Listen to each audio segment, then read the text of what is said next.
The facts that will be presented are true. Here we go! Here it comes! Yeah, we talk games!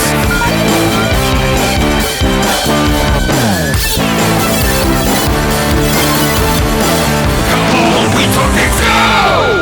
I say that because he is Bigfoot. Go! Young and fresh, here we go. Welcome to We Talk Games. I am Wiggly Check, Mr. Check if you're nasty. The date is July 29th, 2009, 999, turn me on dead man, 2019. We Talk Games, Video Power Magazine, episode 2210, and the premiere of We Talk Cinema, episode 0001, or season 00. Episode 00, but then also the 1, episode 01, because the first, and then, Wicked Flipglees is forcing me to say this, all new material consisting of 100% polyester fibers, under penalty of law, this tag not to be removed except by the consumer. All right. Gotcha. Yeah, so let's get Kyle on the line. I'm here. Yeah, Kyle, it's great to hear from you again. It's together, great to be here. the dynamic duo together once again. I don't know if you noticed, but I released a horribly sounding Wiggly's Book Club. And Did you? It was the first time, since we both have our own Patreons now, it was the first time that I was going to do the rope trick. And a lot of people think that because it was an audio-only program, that I really wasn't doing it in Sloppy Joe's. But I actually was. So for the first time, I was going to be able to do the rope trick. And the rope fell out of my pocket upstairs when I was recording the beginning of the show. And when I went to grab it during the middle of the reading, I had no rope. So that happened. So before we go, why don't we save it for the end? Sure. Yeah. Save begging for money for the end. So today we're talking about a movie. We're talking about the Harry Potter. The Harry Potter. Oh, boy. Now we're going to talk about something I watched this morning. I was having breakfast, which was consists of a drink. What kind of drink? It's called I Drink My Drink. Oh, okay. It's an official title. And I thought, I'm going to watch 2003 Hulk. This was my first DV9. Is that what they used to call it? DV9? Or DV5 or DV9? I don't bother to look anything up. I remember DivX. Well, sure. But when you used to buy the bootlegs from overseas, they started coming out with DV9, which was high quality. From the secret Asian man at the bar? Yes. Secret Asian man. Secret. That's what we used to sing when he came into the bar. Did you? Yeah, my wife and I used to go to happy hour before we were married, and this guy would snake in, and he wouldn't say a word to you. He'd just approach you and show you a duffel bag filled with bootleg movies. So when he'd walk in, I would go, "Secret Asian man, secret Asian man," and we would buy like 30 or 40 bootleg DVDs off of him in a clip. Yeah, I hear you. So at first they would it was the Chung specials, we also called them, because that was where we got our PS1 games and stuff. Yeah, and then he went to jail for credit card fraud. No. Yeah. Oh boy. So we had to wait until he got back out with his DV9s. I think they're called DV. Who the fuck cares? Initially, they were MPEG 1s. So you get your CDI gizmos from him, and they were piss poor quality until MPEG 2 came out. And then those DVDs were, in fact, well, hell, when I started music, to burn a CD in the studio cost you $30. Wow. Yeah, so fuck it. So I decided I'm going to watch The Hawk, The Incredible Hawk Man. Yes. This is the Angley Hulk. This is the Angley Hulk. I've talked about it before. I've talked about a lot of Marvel superhero movies before. And let me first start with everything I hate about Marvel movies and why this is important to release it in the We Talk Games feed. Why release it in the We Talk Games feed? Because every time that we review anything, somehow a new Marvel movie pops up, or the DC universe or something. Oh boy, where you ain't kidding, brother. Every 6 months there's one of these things coming out. I can't keep up. And if you invest in stock, if that company doesn't have a hand in a Marvel license, your stock is worthless. Yeah, I put all my money into Charleston Comics, and I'm broke. No, but seriously, I did. I had. This is great talk as well. I had a lot in Lionsgate and Lionsgate B. Okay. And, those are the Hunger Games people. Those are the John Wicks. Well, Hellboy John too, Dicks. right? Maybe. And not only that, but the new Hellboy. So there's that. Is that a review on the show? That's the review of that. That was an onomatopoeia The end. review. My review of the new Hellboy. Probably only because it was all mixed up. It could have been very good if it wasn't so mixed up in the wrong. I didn't even know were it in the came wrong out. order. Yeah. A lot of people didn't. But if you go back to the Rob Schneider version, what's his name? Hell's Angels. Ron Perlman. That's it. Yeah. We don't want Rob Schneider. That would. I don't know. I think I do want Rob Schneider. If this last Hellboy was made with Rob Schneider, maybe I would. Good Lord. That could be like you could bring it into the Deuce Bigelow canon somehow. Great franchise, and Pat could be there. The house that Pat bought. I always think about that. I always think about. It's Pat. Yeah, it's Pat, but I always think of that actress. Plays so well today. Who cares about it today? Right. But Julia Sweeney, she's a big outspoken atheist, so she used to go around the country and talk about atheism and stuff like that, and so humanism and stuff. And she would say about the house that Pat built. That's always what she would say, because she had a pretty very, very nice house. I mean, it's not the mansion that some people would have, but I mean, it was like Johnny Carson style house. Right. And she always called it the house that Pat built, because she had that one movie, Yes, I remember. Yeah. So let's talk about the Angley thing, and maybe I'll get into how I feel about it now, how I felt about it then. Let me talk about how I felt about it then. I think that would be a good deal. I specifically searched out for the Hulk 2003, not just because I had the cover in my mind of my DV9. That was the other thing with DV9s. They would print the CD art on the CDs, and it would also come in a thick plastic foldable cover, but it had the actual DVD cover art in the sleeve. I think I only have the cover left because I used the actual DVD to make some type of 3D fucking coaster or something. Well, no, the 3D prism that you could put on your iPhone and make it look like a holograph. Yeah. So I wanted to get into that, and I wanted to give it a second chance because Ang Lee made it. I don't like the new things. Me not liking new things. You're not a fan. Yeah. Me not liking new things. I mean, before video games, games you were pinball, right? Yeah. Yeah. Don't yell at me if I stepped on your joke now. It's okay. No, I like it. If you know the canon, sing along. Because of how everything was remade, and I've talked about this before, that the Ang Lee Hulk, even compared to the TV Hulk with Bixby, and listen, I absolutely adore Bixby, but if you read about him not wanting to do this until he read the script, and there would only be 2 green outs per episode, he wanted the Hulk to be red, because red is anger, and green is envy. So he was like, I'm going to have to ask Bixby to wait in the truck on that one. Another tie-in, another throwback there, friends. That's another great thing about talking to you again, is because I have been talking to all these other people, and holy shit, have they been going off the rails? Normally I'm the guy going off the rails, and they really took me into places I did not want to be. Great interview with Jason Rohr, by the way. Oh, really? You didn't comment on it at all? I liked it a lot. You liked it a lot? You like talking about it?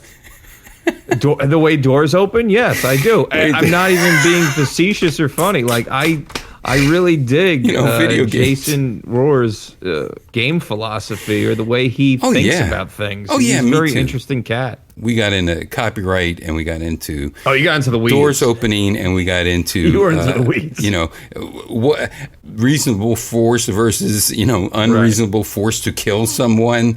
Hey, if you want to listen fake to money, the history of fucking Donkey Kong Country soundtrack, there's a million ways to hear and view about that. But if you want to hear about the philosophies of criminal justice and how it's applicable to video game design, you're only going to find it in this feed. You're only going to find it when we talk games.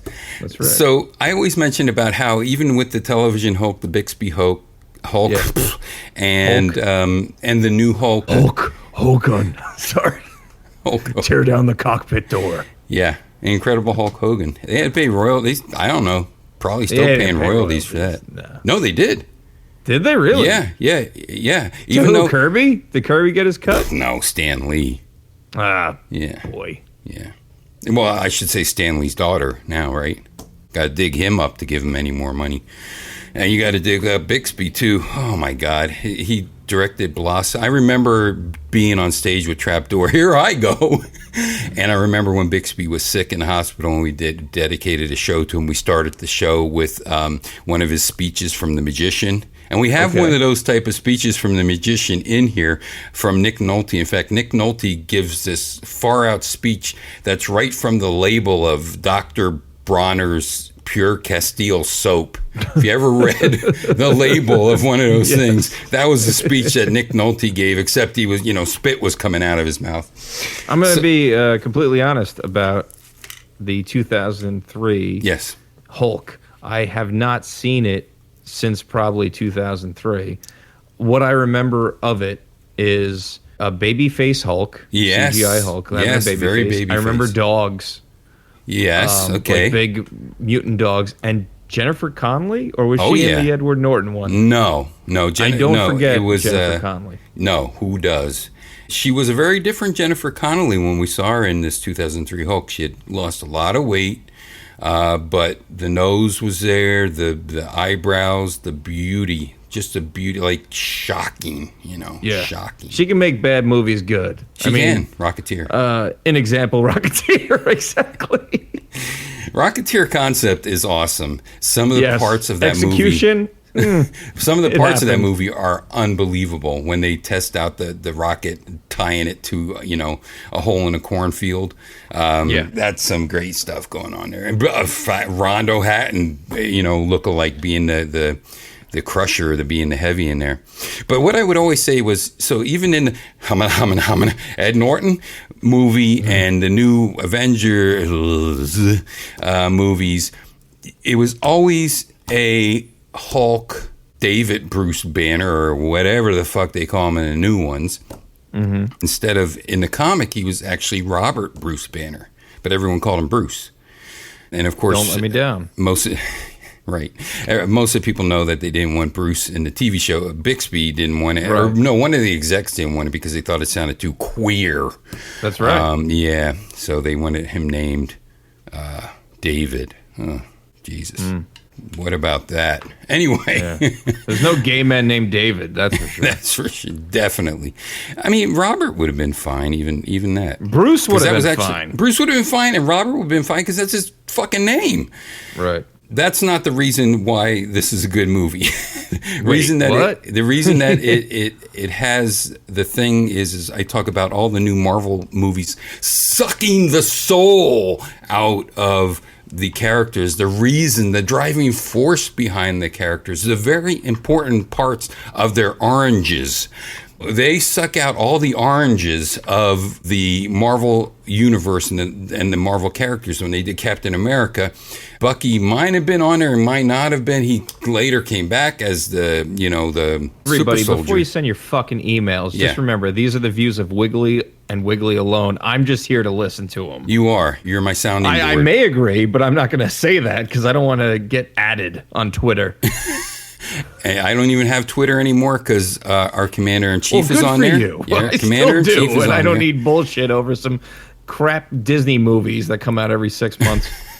The Harry Potter The Harry Potter ride replaced the Jaws ride. Oh no, here comes Jaws. Oh no, oh boy, here comes Jaws. That was the last time I went on Jaws. Dude, I went on Jaws. Oh boy, here comes Harry Potter. Oh, I better get my gun. When I was on the first Jaws, it was only at Universal Studios in California because it was the actual studio set. This is back when you used to do $6 Million Man shit. You'd go inside the one studio and you'd lift up a car. You know, they pick someone out. The real studio tour. Exactly. And it was so sad because when we went on the tram ride where, oh no, it's Jaws supposed to come up and really would scare the people, they had to put the Loch Ness Monster squirting water at you because the real Bruce, speaking about Bruce was the shark. He was on the set of that great movie, Jaws 2. Electric Boogapoo. Yeah. Pikachu, I choose you, too. But in this movie, the Bruce Banner and what would lead to very important parts of the Hulk comic throughout his running career was that Bruce Banner saved, it wasn't Rick Jones, unfortunately it was some, I don't know, Henry Schmagel shits. Bruce Banner jumped in the way of the gamma explosion and saved somebody. We're talking about the comic, or we're talking about 2003 movie? 2003 movie and the comic. Okay. Whereas every iteration of it after, even the TV show, you know, he's just trying to fix his cancer, or, you know, he wants to grow another leg, his dick's too small, whatever, Lorraine Bobbitt, I don't know what happens. I don't think those things happened. They might have happened. They might have. Because the Humana Ed Norton Hulk just recapped the entire television program opening in the opening credit rolls, which I loved for that. I complimented for that. But you're not the only one that only saw this movie in 2003, because that's the last time I saw it. And if I'm talking fast, it's because I said we're doing a hard cut for you at 20. Right. So I got 2 minutes. I got 2 minutes to do my entire review. So this one, I always gave credit that this was the only Hulk where he actually saved somebody. What didn't I like about this movie? You already named one of the parts, and I think that you can name another. There's 3 things that I hated about this movie, and I would always complain about. You named this the one. Movie with Abomination? Abomination? No, that was the Humana Ed Norton. See, I hated the Abomination. You always said he fights a cloud. That sounds like because he fights a cloud, and that's what happens in the end.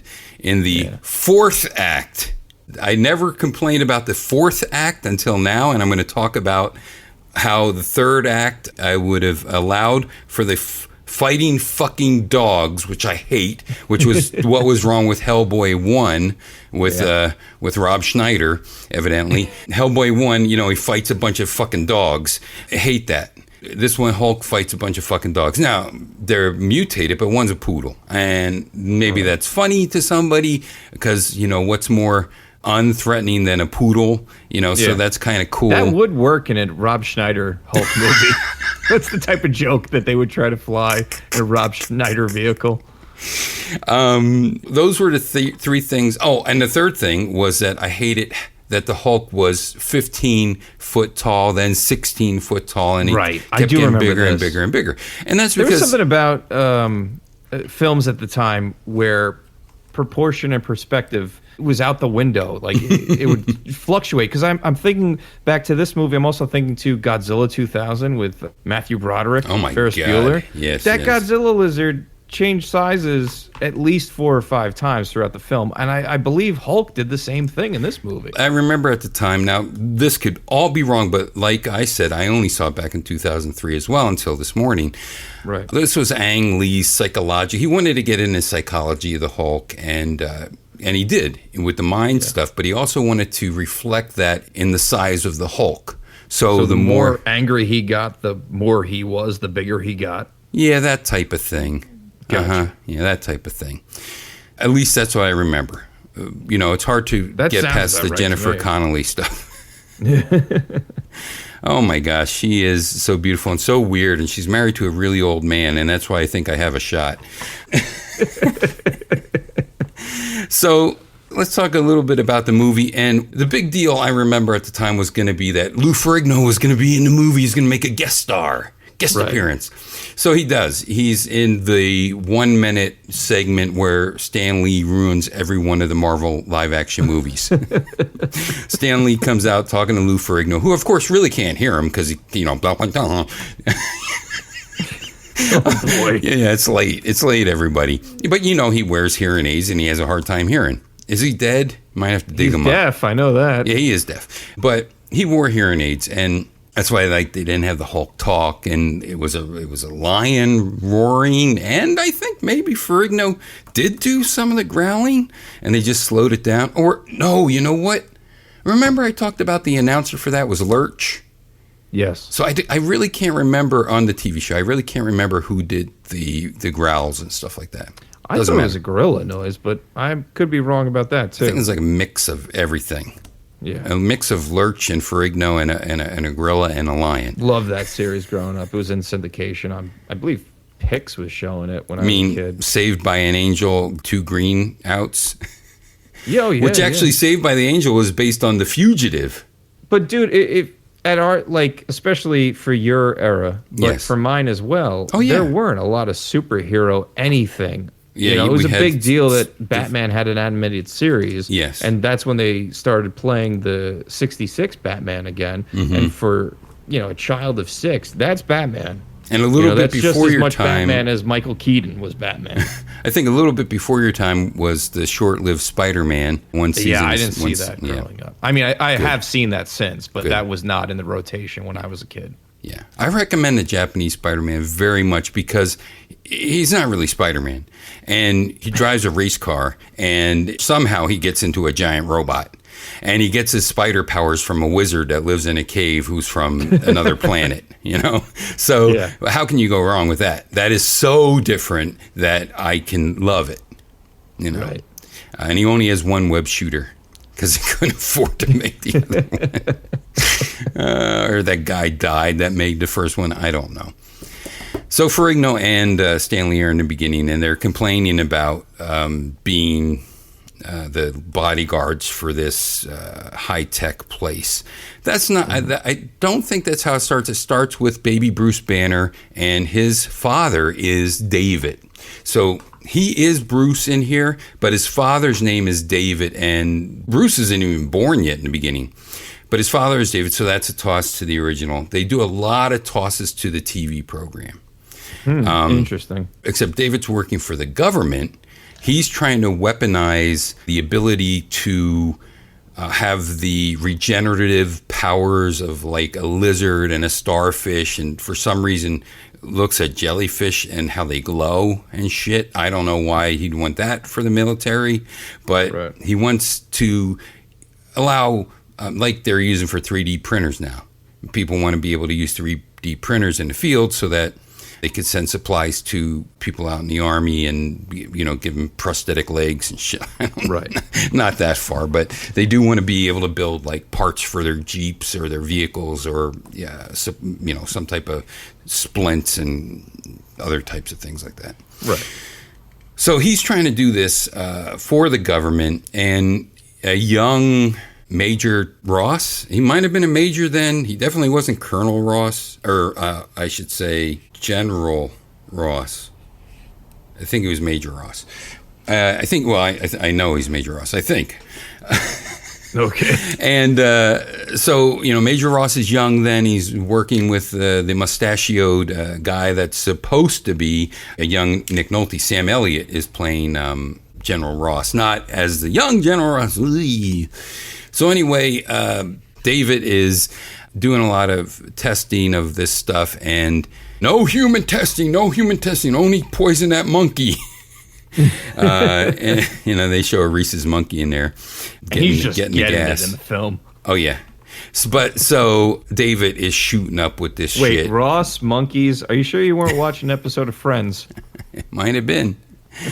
So his old man is getting all this starfish, lizard shit, this goop, shooting up into his veins, and really not doing too much as far as I could tell. It's not even making him mad, Right. He's not even getting slightly perturbed. But he does get pissed off when Ross comes in and says, listen, we found your work, and we found out that you were, shooting this junk, and you're getting shut down. So David does get pissed off, and he goes down and he's going to blow up the base with the gamma bomb.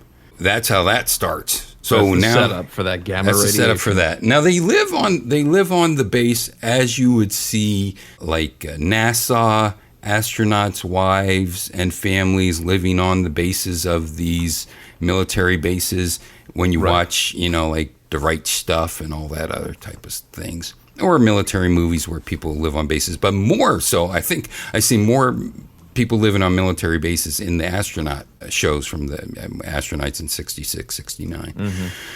So David goes, flooring it home in his Ford Pinto. Fortunately, he didn't get rear-ended or, the movie would have ended there with him blowing up in that. And he takes his wife. By the way, turn to the fucking Human Torch. Right.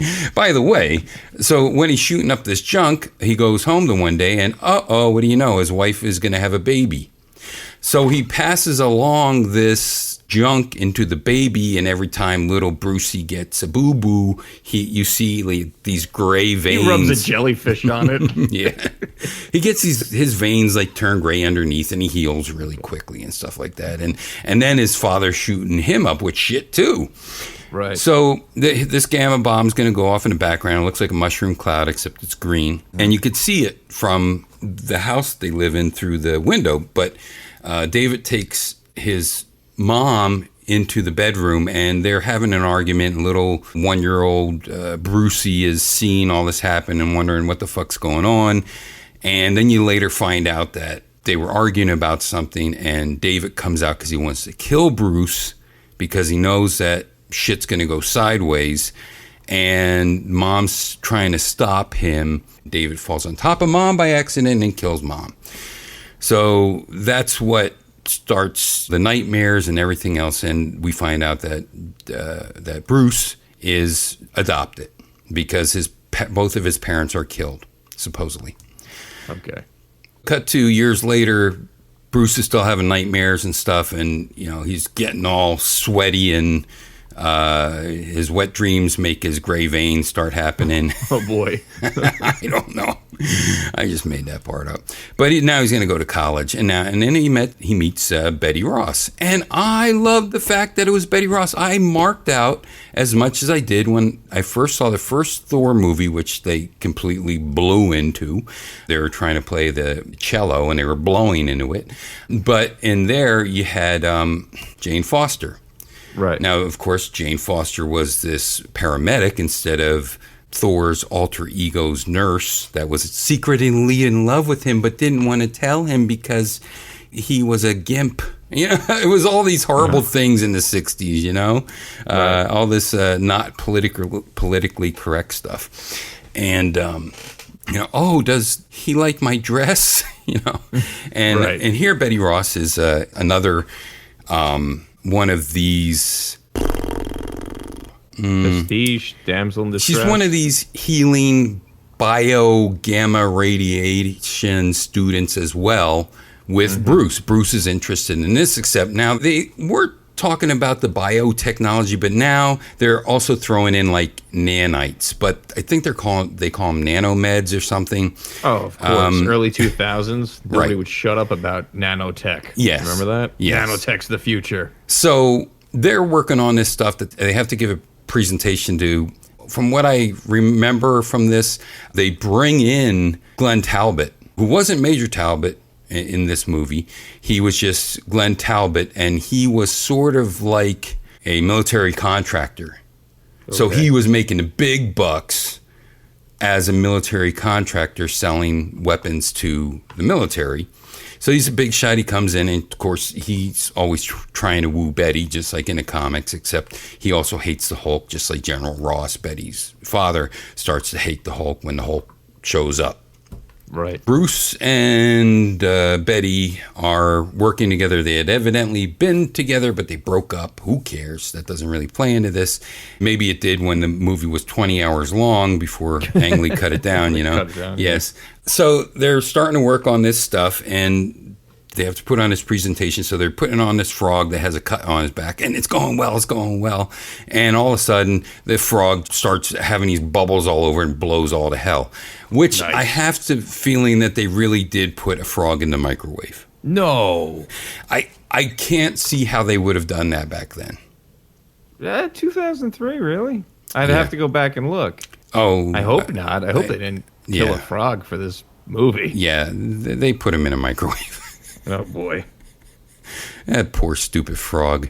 And there's even a joke about, hey, we have the best frog blower upper. Oh, boy. So what happens is then the technician, this kid who's not Rick Jones, goes into the room and they're working on shit. And then all of a sudden the gamma thing sprung a leak. Hey, look out. Get out of there, everybody. And Bruce pushes the kid to the side, puts a mask on his face and everything. And he's like, get out of there, kid. Get out of there. But the kid doesn't get out the door fast enough. So he stands in front of these two giant electrodes of the gamma radiator or whatever, and then he saves the kid, and he absorbs all the radiation, but he doesn't turn into the Hulk right away, just like in the regular one. He's in his hammock in the hospital. Is that what they put you in, a hammock? And Betty comes to visit him. What they do. Like that. And who cares? I don't want to go through the whole goddamn movie, but let's just put it this way: he hulks out, and when he hulks out, he's in the lab. I don't remember exactly what happens, but this CG is so crazy good for 2003 that I could not believe it. I could not believe how good this CG was. Really? And you're right. I wasn't crazy about his chubby face. Yeah. But that's what the guy that was Banner looked like. Now, I know Jennifer Connelly, I know Sam Elliott, I know Nick Nolte, but if you ask me the guy that played the main character, he was the Hulk, I guess. Right. And let me tell you, this Hulk is green. He is green. How the fuck does he fit so well into these environments being so green? And now the green makes sense to me because he had that jellyfish shit in him. He had that iridescence type of stuff in him. So having him that color green didn't bother me at all. In fact, I loved it. And he was even wearing his purple pants. Except that he was 15 feet tall, and if he had purple pants on that he was wearing when he was little Bruce Banner, you'd be seeing his Hulk schlong. No doubt about that. Swinging around when he's jumping. But he stumbles around like he's not used to his Hulk body. And he goes through walls and he doesn't know what the hell he's doing. He's chopping Big Lab in half. Everything's going all over the place. He's knocking these giant machines over and throwing them out the wall and doing all this stuff. And it looked so good because they really spent the time to have the shaders work on the shades. The skin people work on the layers of skin. So you had your translucent layers of skin on top of the CG underneath. And they really had a fantastic grasp on the human body. This was more than motion capture. And as this movie gets bagged on now as one of the worst superhero movies. But at the time, because he fights a cloud. Yeah, exactly. And that seemed to be a trope with a lot of the Marvel movies at the time, because I'm pretty sure that happened with the Fantastic Four sequel with the Silver Surfer. Yeah. They were fighting a cloud as well in space. Ego is a real person. Oh, no, but that was supposed to be, I think that was supposed to be Galactus. Galactus, yeah. The cloud was in the shape of Galactus. Anyway, we digress, as usual. There was money put behind this Hulk movie. This was a big deal when it was coming out, because this was rolling off of the heat that the Spider-Man movies had generated. That being said, it just didn't come together.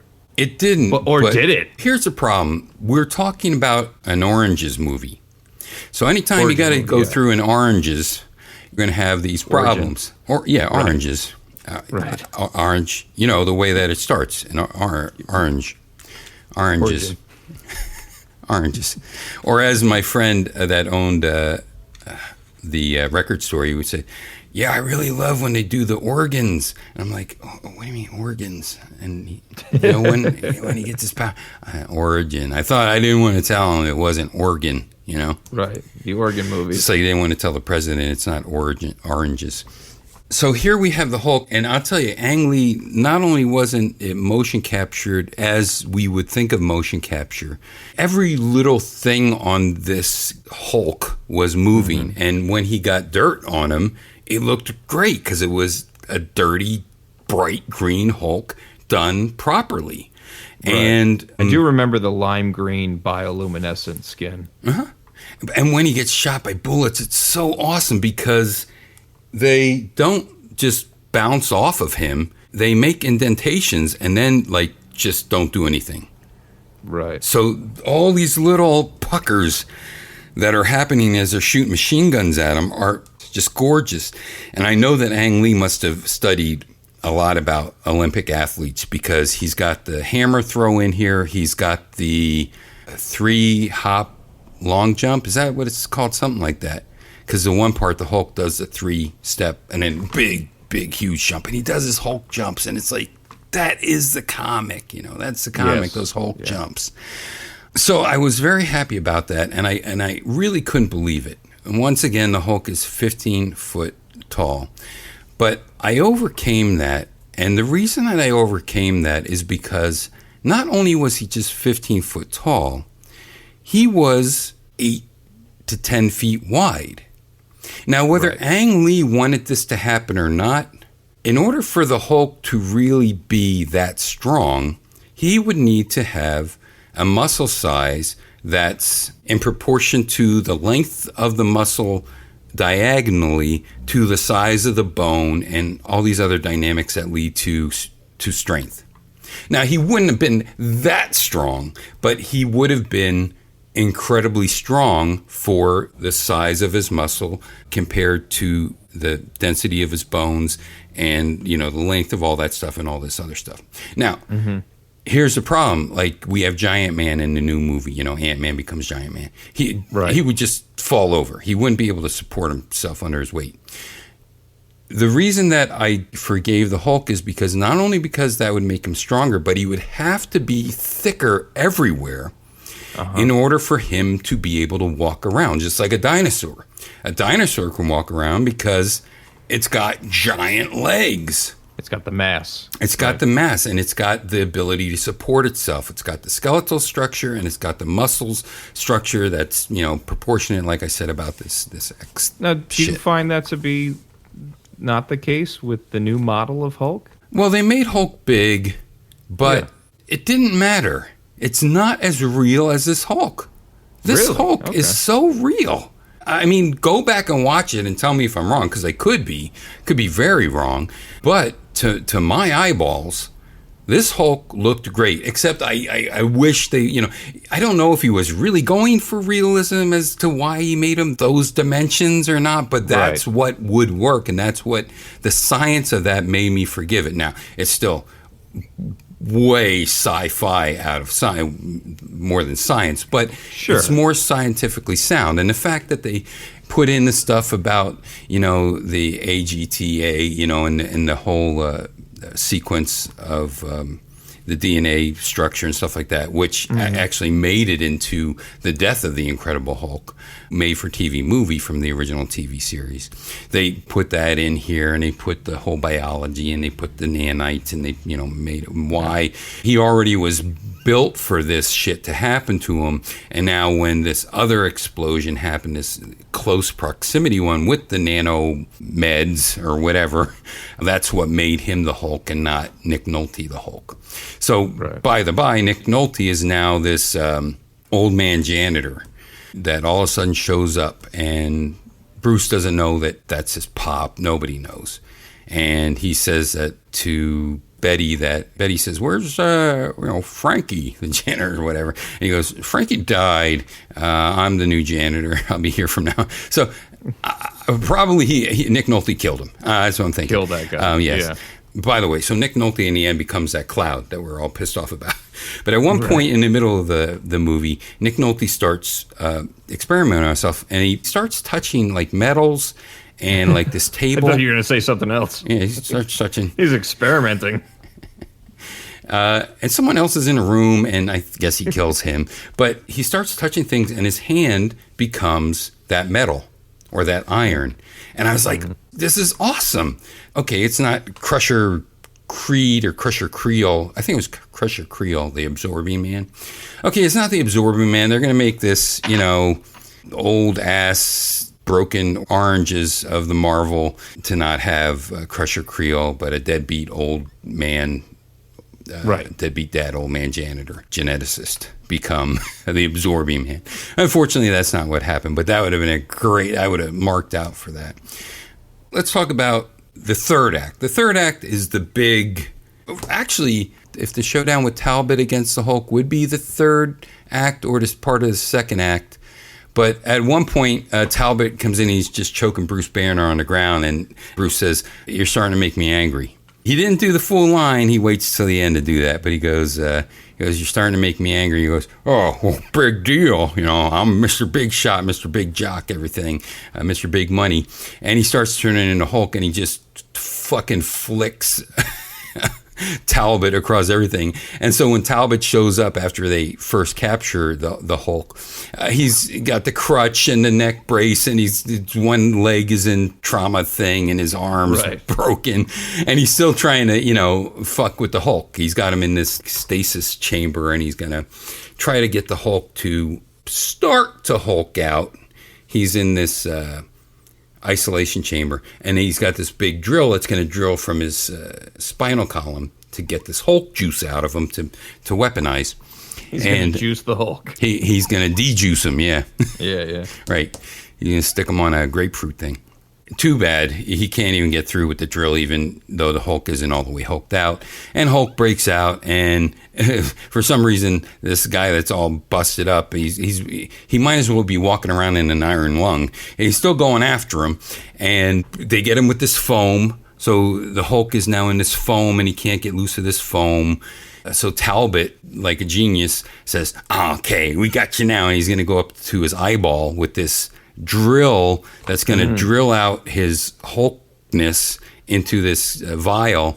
And before he could get the drill going into his eyeball socket, just like you would give someone a lobotomy back when they first started doing lobotomies, Hulk just, of course, breaks out of the foam. And Talbot runs away. This is not really a spoiler for anyone. Everybody knows that Talbot's not going to make it out of this movie, or at least he's going to get his comeuppance. Let's put it that way. So Talbot goes, "Take this, you dumb, dirty ape." He doesn't really, and he shoots a grenade-like thing at him, and it just bounces off the Hulk. I remember this. And it goes back, and it sticks in the wall in back of Talbot. And Talbot explodes, and in wonderful Ang Lee fashion, he just stops in a freeze frame, and they draw an white outline around Talbot, just flying through the air, and it's beautiful. And you see, this is good writing. A villain, the evil in a hero story is the person that never gets killed or defeated by the hero. It's always the hero that would get killed, or the hero that loses something, or the hero that pays the biggest price in a good hero story. And it's always the villain that ends up killing themselves accidentally, or leading to their demise, or leading to their downfall. Like the Teenage Mutant Ninja Turtle movie, where Shredder kills himself by destroying that dock. Is that what happens? That's exactly what happens. But he comes back to life, I'm sure. Yeah, he does. Yeah.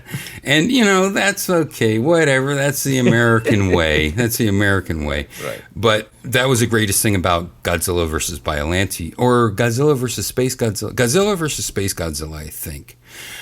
Because no one could kill fucking Godzilla. Godzilla had to go nuclear and blow up himself. And that's what was great about Godzilla. No one ever got to defeat him. He defeated himself. He's an anti-hero, but he's still that type of force. And that's what's great about this. The Hulk doesn't kill Talbot. Talbot kills Talbot. Interesting. So that happens, and then the Hulk goes escaping more, and he's way in his subterranean base. And by the way, Talbot is in the base where General Ross is. But he's way in the lower levels, and when the Hulk starts getting out, Talbot, being the scumbag military contractor, he says, "No, lock down all the doors, lock down." He's fucking over General Ross, except that then he gets fucked over, and the Hulk starts smashing through everything and coming up through the floors, and he finally sees General Ross, but Ross is in the control booth, and the Hulk just throws this. Oh, the physics of this movie are so great, so believable. And Ross brilliantly says to this one person that still has a control panel, he says, "Turn off all the lights and light up the tunnel." And she's like, "What are you talking about?" He says, "Let's get him out of here and get him up to the surface." So that's brilliant. Turn off everything. The Hulk sees a light. He's going to go towards the light. Mm-hmm.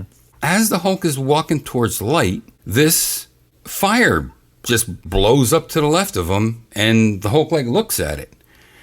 Why did that have to happen? It was so well thought out. Even when Hulk fights the helicopters, which is one of the best parts of the movie. The Hulk fighting tanks is great. The Hulk fighting helicopters, even better, amazing. And then the Hulk fighting the F-15s or whatever they were, or F-45, I can't remember what they were. But that's good too, but I think the helicopters is my favorite part. And I forget what I was going to say about it. So the Hulk gets out there and they want to fight him above. And I think the first thing that comes after him is tanks. Right. And he takes the tanks and he just smashes the crap out of them. And this is where you see the turrets coming off the tanks and being thrown like the hammer throw. And then one part's really funny because he picks up the turret and he shakes the soldiers out of the fucking tank. Yeah. That's funny. And then he bashes this other tank with the turret of that tank. Here's the comic book comes in. So he's got all that realism going on. The Hulk's not trying to kill people. He threw the turret after the people were out of there. Right. When he fights the helicopters, he doesn't just go and smash the helicopters like he would in today's types of movies. He would just go and, jump on a helicopter and just bash the people's face in through the windows or, Terminator 2 them. Yeah. Well, that was the big thing about the Avengers movie, right? Was the big laugh was when Hulk grabbed Loki by his leg and then smashed him like a rag doll back and forth on the ground. Yes, that was a big thing, and punching Thor in the face and stuff like that. But he's a good Hulk there. This is the first Hulk where he's supposed to be the enemy. Okay? Yeah. But here he is showing his humanity just like Banner did when he protected that kid. He's misunderstood. He's the Hulk, and he's nuts, and he's crazy, and Banner's lost in there. But he still has He still has this deep down, he's got heart, morality. Yes, right. That is veiled in this giant crushing machine. So here comes the comic. The last tank left. The guy's sticking his head out of the tank, and the Hulk takes the barrel of the turret. And he bends it in a U so that the barrel is facing right in the guy's face. Now, he's not going to shoot it because, the tank bullet wouldn't come out of there. But it's just so funny that how you normally, as a superhero, bends a gun in half or whatever. But he just takes that whole turret and he just faces at the guy, and the guy's face is just so funny when he sees that thing. Very comical. Staring. It's inspired. It's so wonderful. And then he jumps to the Golden Gate Bridge, and now they're fighting him on top of the Golden Gate Bridge. Now they have the F-15s coming at him and the helicopter. Oh, no, first he fights the helicopters. And there again, the helicopters are fucking around, but they shoot a missile at him, and that was the part I remember because he catches the missile, and it's still firing out the back.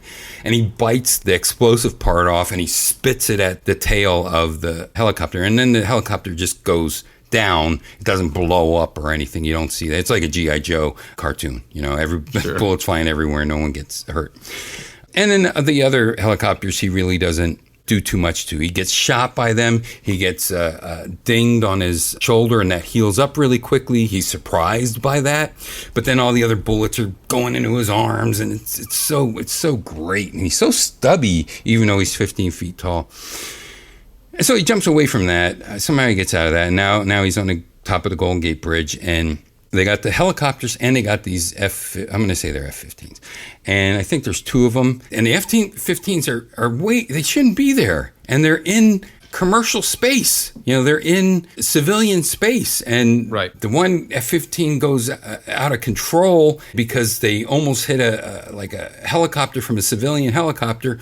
And it's coming down and the guy's out of control. He's going to hit the Golden Gate Bridge. And Hulk jumps down on top of the F-15 in the back to force the F-15 under the bridge and out the other side to safety.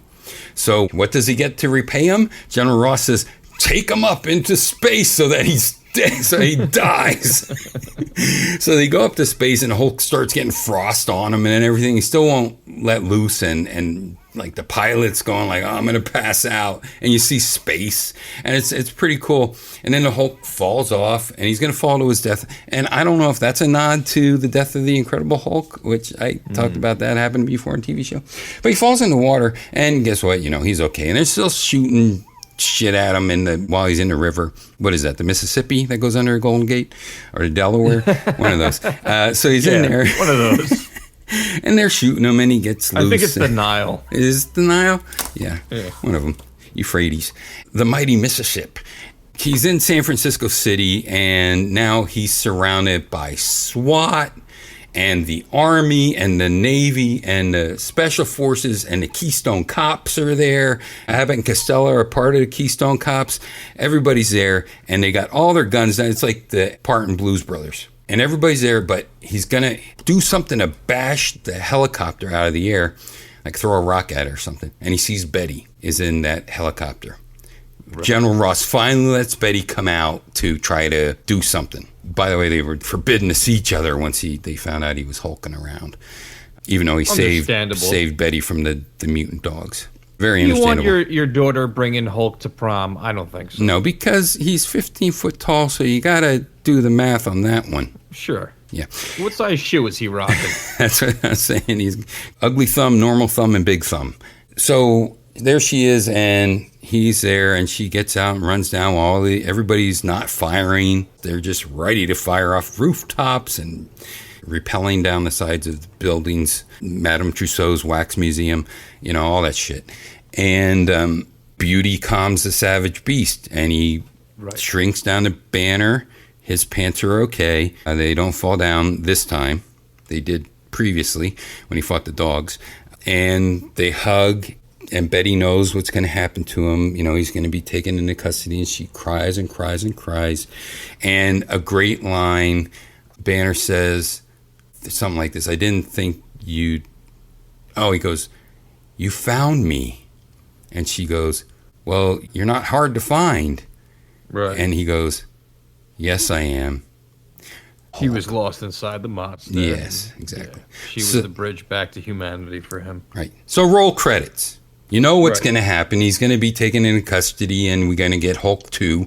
And if Ang Lee could have done the fucking Abomination, we really would have had the Abomination instead of Killer Croc or whatever. Killer Croc of shit or whatever.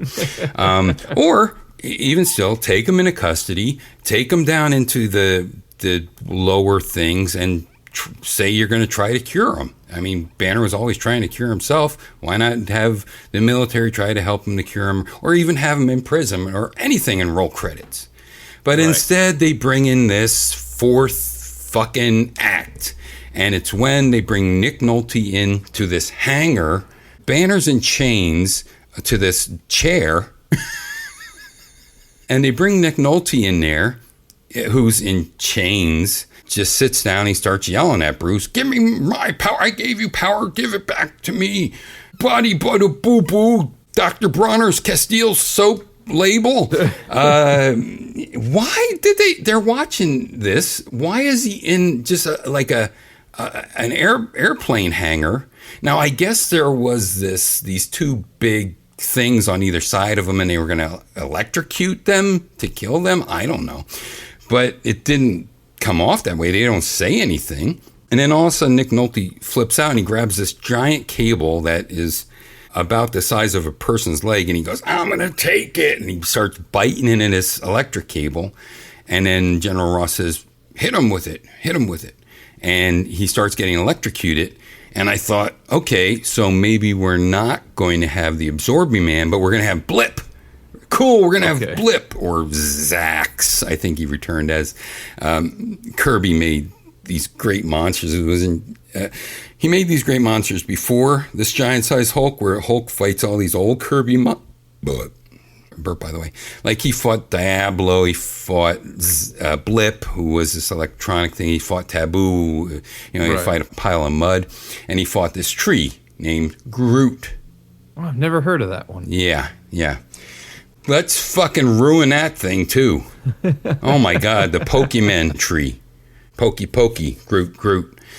Yeah. So I thought, oh, cool, he's going to turn into Zax, or he's going to turn into Blip. And he doesn't. He just turns into this energy, and he becomes this giant energy thing. And then that's when he starts flying through the clouds with the Hulk with him. And it's really cool effect, but he takes Hulk to this outside place, and I had forgotten. I think I fell asleep when he started fighting a cloud.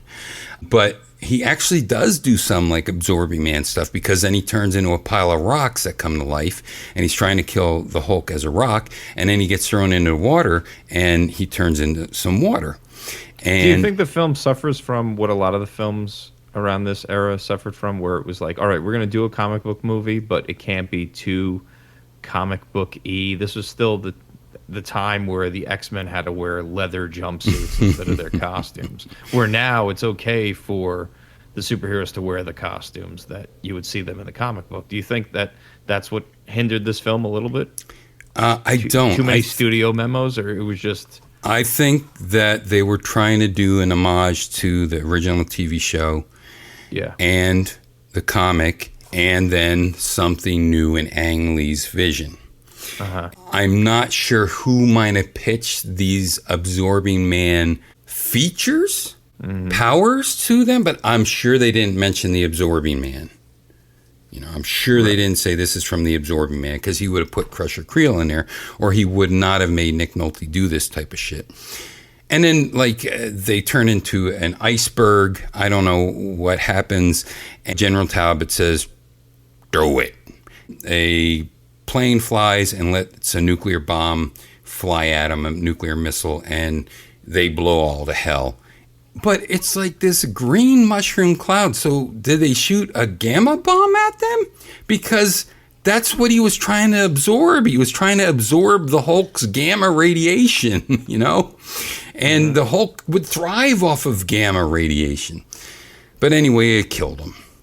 Or does it? Who the fuck cares? It shouldn't have had this fourth act in it. They should have stopped. I'm glad that they had the Rick Jones type of thing in there. They never carried on the Rick Jones. Man, if they made a Rick Jones movie, that would be so cool, because Rick Jones was just this teenager who was like the friend of the Hulk after Hulk saved him during this giant gamma bomb thing that actually looked like when they tested the Ground Zero stuff, the Philadelphia experiment. No, not Philadelphia. That was time travel. Yeah, that was bullshit. The Manhattan Project. Yes, the Manhattan Project. So Hulk saves and throws him into a bunker. Bruce Banner gets zapped by it that way. And then his only friend becomes Rick Jones, who helps the Hulk not be such a dick. And back then, the Hulk was so strong, like he could smash a desk, Right. Like sort the of like thing Superman could just jump real high. Yeah, exactly. Yeah. And then Rick Jones went on to become Bucky to Captain. Oh, in fact, at one point, Rick Jones was controlling the Hulk, like through mind control. He could tell the Hulk, walk over there, walk over here. And he would fly around on the Hulk. And I remember the one time, he's on the Hulk's back. You sure you're not confusing this with Gigantor? No, he's actually the Hulk is actually flying, and they say that he just jumps really high, but he's so powerful that he could bend his arms in a certain way to act like he's flying, like he can actually control the trajectory of himself, where he's almost at the ground, he's still flying up and stuff. And then Rick Jones went on to become Captain America's sidekick as the new Bucky. And then Rick Jones went on to, well, and he's just a musician. He's just a guitarist that travels around the world. Then he made the even before then, he made the Teen Brigade, the Teenager Brigade. And that's who's responsible for bringing the Avengers together in the first place. Because the Teen Brigade was trying to get the Fantastic Four together, and they couldn't, so they got like Ant-Man or Giant Man, and the Hulk was in a circus as a clown, and no one could tell he was the Hulk because he had clown makeup on, but yet he was like juggling elephants, you know. And that's some clown. He got Iron Man, and I can't remember the other member of maybe Thor was around there. Yeah, I think he might have been in the first Avengers. Captain America would come on later. And then he would become Bucky. And then he went on to become, actually, he became Captain Marvel, the original Captain Marvel, the blonde, muscle-bound, blonde bombshell, who would later die of cancer. We'll talk about a great story. And he stayed dead from cancer. And then Ms. Marvel came along, who is now the new Captain Marvel. And then there was even a different Captain Marvel because Ms. Marvel had her powers drained by Rogue. So see, there's this entire, if this was done in a Marvel movie, they would have squished all of that into one movie and made it all shit. All wrong, and tried to squeeze that entire timeline of like 30 years into, 2 hours. And the villain would have been a faceless robot that turns into a cloud. Yeah. So he actually became Marvel, and then at one point, when he was Captain Marvel, he was actually like Firestorm. I don't know if you know Firestorm, but Firestorm is like this teenager, but he has like the doctors in his head floating around as a spirit. Well, Rick Jones would go into the negative zone and be in constant communication with Captain Marvel. I'm sure he did a lot of other shit, but I only know that he did this because he was part of like the Hulkbusters, not the Hulkbusters, but some type of Hulk Brigade, where he actually became one of the Hulks. I don't think he was the Red Hulk. I don't know what color he was. But actually, I think he did become the Hulk even when I was still reading the comics. He became like a secondary Hulk. Anyway, that would be really cool, but that's not going to happen. But so, yes, the things that I don't forgive are still the fact that he fights dogs and the fact that they added this fourth act of a fight.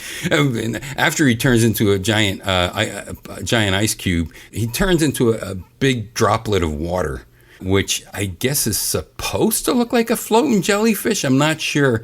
And then that's when they blow him up with the nuke. And then I'll leave the end to you. But I forgive the part where he's gigantic now, only because of trying to be the extra part that Ang Lee brought to this. I think I would watch it again, as a matter of fact, which is shocking for me to say. I'd be interested to look back at it because it gets a lot of flack, but I wonder if that's just because it's become this thing that everybody gave flack to. Yeah. That people have just propagated this without actually going back and viewing it again.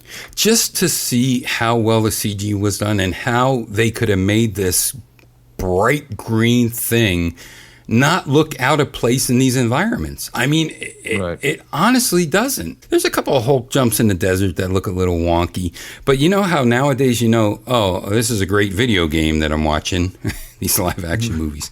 Yes. It did not remind me of that at all whatsoever.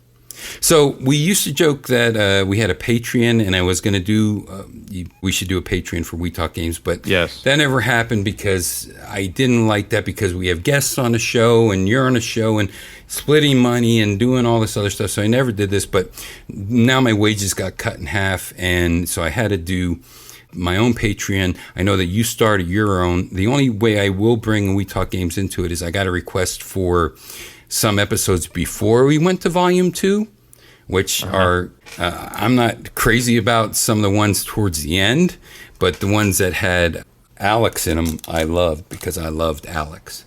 Yeah. So it would be cool to find them, but they're like lost to the problems of iTunes deleting all your shit.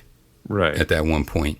But they might be on some like old CDs that have old episodes of the Chikara Podcast A Go-Go. I used to back those up to CDs before, you could have any room on your hard drives to do that. Mm-hmm. And you also have a Patreon. So tell us about your Patreon and give us your handle, man. You can go to oneradtee.com or go to patreon.com/oneradtee and join the Hot Blooded Challenger Club. I'm taking my art apparel and moving it onto a monthly platform where you subscribe to this club, and there's an assortment of things you can get, including a t-shirt at the end of a year. Each year, I'll be doing a different t-shirt design, and the Hot Blooded Challenger Club will be all video game, retro game inspired artwork. So if you're not familiar with my artwork, you can go to Instagram and go to @obeykube. That's OBEYKUBE. You'll see what I do and what my style is. If you're a listener of the show, you already know what I do. You've probably subscribed or chipped in to the Kickstarters I've done yearly. I'm getting off the Kickstarter model. That's cool. And trying the Patreon thing out. So yeah, and I would implore everybody to also chip in a few bucks to my pal Wiggly. Wiggly, tell me about your Patreon. Well, it's sort of like this. Wiggly tries to sit on a beanbag chair and hilarity ensues. I make like one video a day or sometimes 2 videos a day, and then I skip a day or 2. And they're basically just, honestly, looking at my garden, talking about shit that's going on in my life. I did put up the Magic Milkshake Machine video of Wiggly Time Traveler. Okay. And I found the 30 or 40 minute raw footage of the entire shoot. So it's all that. And you get to see why none of my funny shit can ever be shown if I have other people trying to film things with me. Because my best takes of time traveling were destroyed because the people couldn't keep their shit together. And the same thing happened with footy. Some of my takes were just ruined because the camera person just could not handle my acting that was going those on. videos up there. Footy? No. Yeah, footy in the old Trapdoor videos. Yeah, you got it's going to happen. shake down Mystic T for that VHS. Some things will happen. I did put up something with Trapdoor, and I have requests to put up all my music. I have requests to put up all my other different things, and all these requests will come to fruition. You know, it's pretty cool. Yeah. And do little fun things almost every day because it's easy for me to do because it's just me doing the things I'd be doing. Right. That's about it for that. So this was our first We Talk Cinema or whatever it's called. And new We Talk games are coming. Hopefully I'm soon. looking forward to it. Me too. I hope that you will love them and enjoy them. And I hope that you enjoyed this episode. I don't think it's out of place with our We Talk games. And I thank you for joining in with this special thing and this special time, Kyle, because I know that you're like under it with a lot of things, stores and running businesses and Busy people we are. We are nuts. And Arcade 1-Up is coming out with the Star Wars. I saw that. With the we'll have to get back on the control horn handle. and talk about all the good things they're doing. And I could talk about how I went to Rehoboth Beach and played a bunch of newer pinball machines, including Munsters, Batman, the new Black Knight table. Oh, wow. Yeah. So, but Dude, let's we save gotta- that for a We Talk games. We got to get China on the line and talk about that Thunderbirds table because I wouldn't really have cared about the biggest pinball manufacturer in China, American pinball manufacturer in China or something like that. Mm-hmm. But the fact that it was the fucking Thunderbirds, man, I was like, the Thunderbird, you got me. Watching that reminded me of Fester's Quest, where it was such an out-of-place franchise. Like, yeah. The television show was off the air. The movies were not coming out. But hey, I want the rights to Uncle Fester going on a quest in a video game. And hopefully Thunderbirds is great because Fester's Quest was pretty damn good. It's got its problems, and I'm sure the Thunderbirds table does as well, but I like the fact that it exists. Yeah. Thunderbirds pinball table. I think it's a funny franchise for a table. So Yeah, but you'd have all those countdowns. You'd have dude, everybody. if it was me, I'd have fucking marionettes in the backlash. Oh my God, it'd be- hobbling around, you know, just like the Popeye in the glass we love so much. Marionation. Yeah, Marionation, baby. Do everybody. Do Supercar.